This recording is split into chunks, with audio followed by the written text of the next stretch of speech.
पाता वो अपनी साइकिल समेत एक बड़े गड्ढे में जा गिरता है। संयोग से वो गड्ढा भी सूखे पत्तों से भरा हुआ है। तभी युग को चोट नहीं आती और उसकी साइकिल भी टूटने से बच जाती है। मगर युग अब पूरी तरह लंगूरों के बीच फंस चुका है। लंगूर उत्तेजित होकर गड्ढे के किनारे आ जाते हैं और युग को देखकर ऐसे विचित्र आवाज निकालने लगते हैं मानो वो कोई चोर हो और उनके घर में घुस आया हो। हमेशा की तरह युग के दिमाग ने काम करना बंद कर दिया है, मगर उसकी रगों में अब भी उसकी शक्ति ज्वाला बनकर दौड़ रही है। युग सोचने लगता है, अगर मैंने अपनी शक्ति का इस्तेमाल करके यहाँ से निकलने की कोशिश की तो ये लंगूर मुझसे जरूर भिड़ जाएंगे, फिर बहुत खून खराबा होगा। मुझे कोई दूसरा रास्ता ढूंढना होगा। क्या करूं?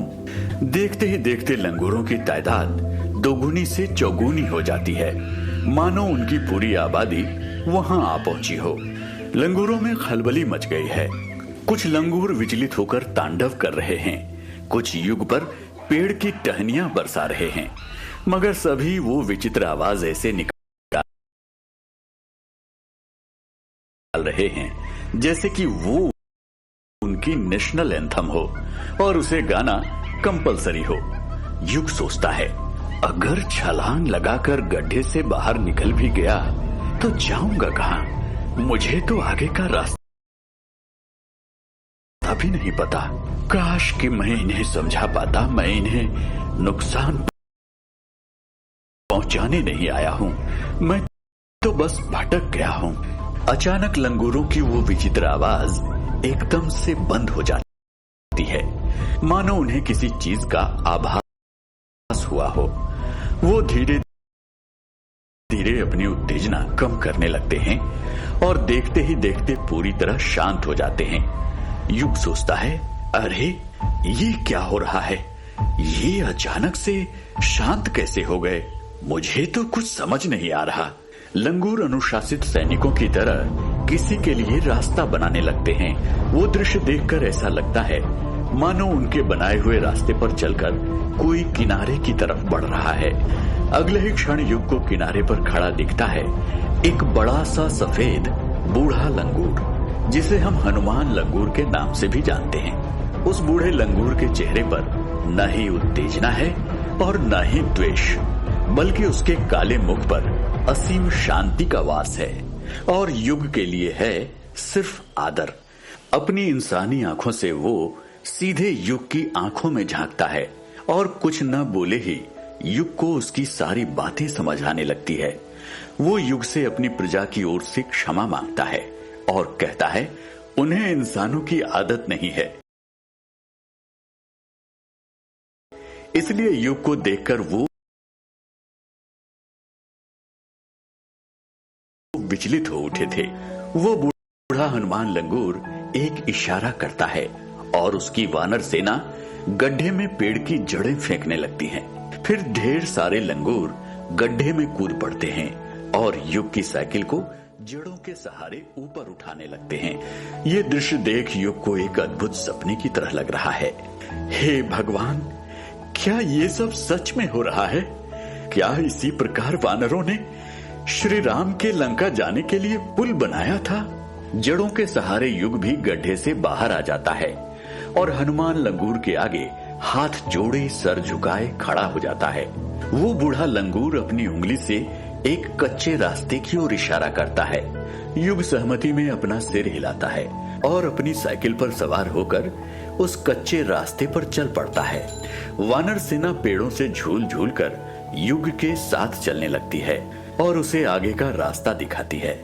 उस कच्ची सड़क पर चलते चलते युग उसी रेस्टिंग प्लेस पर पहुंच जाता है जहां से वो पहले आया था। अरे ये तो वही बेंच है जहां मैंने पहले झपकी ली थी। मैं फिर से यहीं आ गया। युग अपने चारों ओर देखता है। अरे ये लंगूर कहाँ चले गए? अभी तो यहीं थे। युग को उबासी आने लगती है।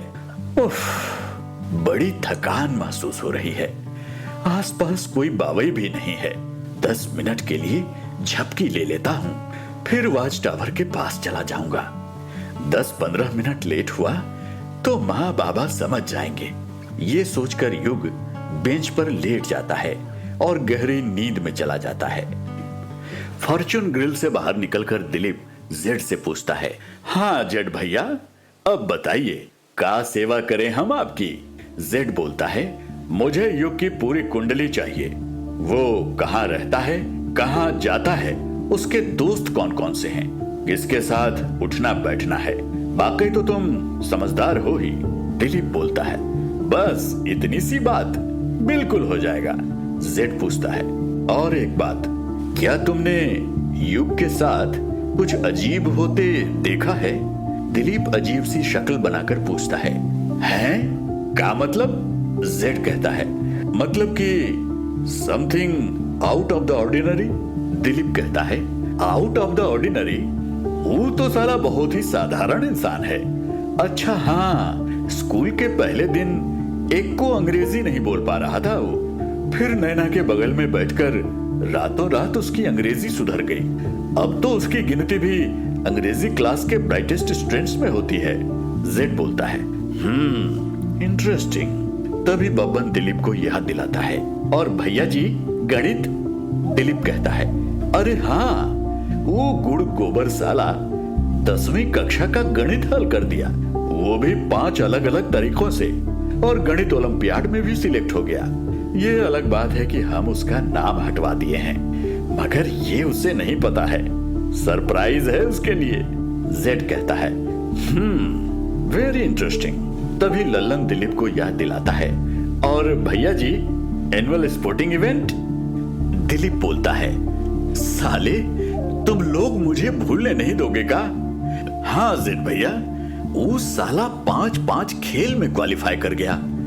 साइकिलिंग रेस के दौरान तो उसने साइकिल से ऐसी ऊंची छलांग लगाई थी जैसे वो साला मिशन इम्पॉसिबल का टॉम क्रूज हो। पता नहीं कौन सी जन्म घुट्टी पीकर बड़ा हुआ है। जेड कहता है, ठीक है, तुम जल्दी से जल्दी जानकारी के साथ मुझे कांटेक्ट करो। दूसरी ओर युग हड़बड़ा कर नींद से उठ जाता है और घबराकर अपनी घड़ी देखता है। अरे नहीं, 3 बज गए, मैं फिर से लेट हो गया। माँ ने तो पूरा जंगल सर पर उठा लिया होगा। बाबा फिर से मुझे समय के मूल्य पर ज्ञान देंगे। अरे नहीं, मैं तो गया काम से। युग उठकर साइकिल पर सवार होता है और मेन रोड की तरफ बढ़ता है। तेज रफ्तार से पेडल मारते हुए युग मेन रोड पर तेजी से आगे बढ़ने लगता है। कुछ किलोमीटर दूर जाते ही युग को रोड के बगल में एक बड़ी सी इंक्लोजर दिखती है जो ऊंची दीवार से घिरी हुई है। दीवार के पीछे 2 बड़े बड़े मेटेलिक टैंक किसी विशाल दानव की तरह खड़े हैं। इंक्लोजर के बाहर बोर्ड पर लिखा हुआ है मथुरा रिफाइनरी। ये देखकर युग सोचने लगता है, ये रिफाइनरी बर्ड सेंचुरी में कहां से आ गई, और सरोवर के इतने पास रिफाइनरी का होना कहां तक उचित है। मथुरा रिफाइनरी से करीब 2 किलोमीटर आगे चलते ही युग को एक और बोर्ड दिखता है जिस पर लिखा हुआ है कीथम सरोवर। उस बोर्ड के ठीक पीछे से ही सरोवर शुरू हो जाती है। 7 किलोमीटर के रेडियस में फैली वो पंचकोना सरोवर अद्वितीय सुंदरता से परिपूर्ण है। पूरे सरोवर में जगह जगह द्वीप बने हुए हैं जिसमें से कुछ मानव निर्मित हैं। इन्हीं द्वीप पर विंटर में माइग्रेटरी बर्ड्स प्रजनन के लिए आते हैं। युग को सरोवर के समानांतर चलती हुई एक रोड दिखती है। युग उस रोड को पकड़कर आगे बढ़ने लगता है और अपना वॉच टावर ढूंढने लगता है। सरोवर के किनारे सैकड़ों वॉच टावर बने हुए हैं, मगर युग को तलाश है डाल्टर वॉच टावर की। युग को सरोवर में विभिन्न प्रजाति के पक्षी दिखते हैं। उनमें से कुछ प्रजाति जैसे सफेद बगुला, काली गर्दन वाला सारस, हंस, बतख, गढ़वाल इत्यादि को युग खुद ही पहचान लेता है। युग को सरोवर में रंग बिरंगे पैडल बोट भी तैरते हुए दिखते हैं जिनमें पर्यटक बैठे हुए हैं। आखिरकार युग को डाल्टर वॉच टावर दिख जाता है। टावर के नीचे युग के माँ बाबा खड़े हैं और उनके बगल में खड़ा है एक वन विभाग का अधिकारी यानी कि फॉरेस्ट रेंज ऑफिसर। उसे देखते ही युग घबराने लग जाता है। हे भगवान, ये फॉरेस्ट ऑफिसर यहाँ क्या कर रहे हैं? कहीं इन्हें बाबा ने तो नहीं बुला लिया। युग साइकिल से उनके पास पहुंचता है। युग को देखकर उसकी माँ उसे गले से लगाकर पूछती है, बेटा तू कहाँ रह गया था? कहाँ कहाँ नहीं ढूंढा तुझे? युग के बाबा बोलते हैं, लापरवाही की भी कोई हद होती है। कहाँ रह गया था? 2 बजे तक यहाँ पहुँचने की बात हुई थी।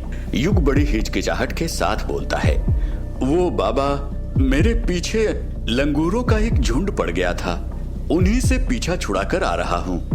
ये सुनते ही फॉरेस्ट ऑफिसर बोल पड़ता है, लंगूरों का झुंड? इस जंगल में दूर दूर तक कोई लंगूर नहीं है। ये सुनकर युग को बड़ा ताज्जुब होता है। क्या बात कर रहे हैं सर? ग्रे रंग के लंगूरों का एक बड़ा झुंड मेरे पीछे पड़ गया था। मेरी लाल टोपी भी चुरा कर ले गए। बड़ी मुश्किल से उनसे पीछा छुड़ाकर आया हूँ। फॉरेस्ट अफसर को फिर भी यकीन नहीं हो पाता। वो बड़े संकोच के साथ बोलता है, ठीक है, कोई बात नहीं, मैं इसकी जांच करवाता हूँ। हो सकता है यमुना पार के जंगलों से खाने की तलाश में यहाँ आ गए होंगे, मगर ध्यान रहे आगे से अकेले जंगलों में भटकना मत। ये बोलकर फॉरेस्ट ऑफिसर वहां से चला जाता है। युग की माँ फिर से उसे पकड़कर पूछती है, तू ठीक तो है ना? युग बोलता है, हाँ माँ, लंगूर थे, शेर नहीं। फिर हनुमान लंगूर को तो पूजा भी जाता है हमारे देश में। युग के बाबा पूछते हैं, तू वो रेस्टिंग प्लेस पर भी गया था क्या? युग बोलता है, हाँ बाबा। क्यों? बाबा बोलते हैं, तभी तो, तू जरूर झपकी लेने के चक्कर में घोड़ा बेच कर सो गया होगा और सपने में लंगूरों के झुंड को देख डाला होगा।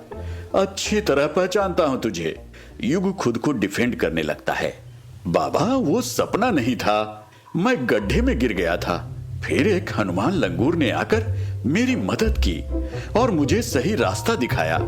मैं सच कह रहा हूं। ये बोलने के साथ ही युग को अफसोस होने लगता है कि उसने ये बात क्यों बोली। ये बात सुनकर बाबा जोर से हंसने लग जाते हैं। माँ उन्हें डांटते हुए बोलती है, मेरे बेटे पर हंसो मत। वो इतने दावे के साथ कह रहा है तो जरूर ही हनुमान लंगूर ने उसकी मदद की होगी। ईश्वर की लीला हर कोई नहीं समझ सकता। युग पूछता है, तो कौन समझ सकता है? माँ बोलती है, जो आस्था रखकर समझने की कोशिश करता है। युग और उसकी माँ एक नीले पेडल बोट में कीथम सरोवर की सैर कर रहे हैं। सरोवर के बीच से नजारा और भी सुहाना लग रहा है। चारों ओर छोटे छोटे द्वीप और उन पर दिख रहे विभिन्न प्रजाति के पक्षी आंखों को बड़ा आनंद दे रहे हैं। सरोवर में और भी पेडल बोट हैं। उनमें से एक में बैठा हुआ है बाबई और उसका परिवार। युग की नजर बाबई पर पड़ती है और उसे रेस्टिंग प्लेस वाला किस्सा याद आ जाता है। युग अपनी नजरें घुमा लेता है। बस तभी एक आवाज आती है, बाबई! युग मुड़कर देखता है, बाबई बोट पर नहीं है। उसकी माँ चीख चीख कर उसे पुकार रही है। बिना सोचे समझे युग भी पानी में कूद पड़ता है। ये देखकर युग की माँ हैरान होकर बोल पड़ती है, अरे युग को तो तैरना नहीं आता। क्या युग सरोवर से बचकर निकल पाएगा? क्या वो बाबई को बचा पाएगा? आगे की कहानी जानने के लिए सुनते रहिए। मैं बनूंगा सुपर हीरो।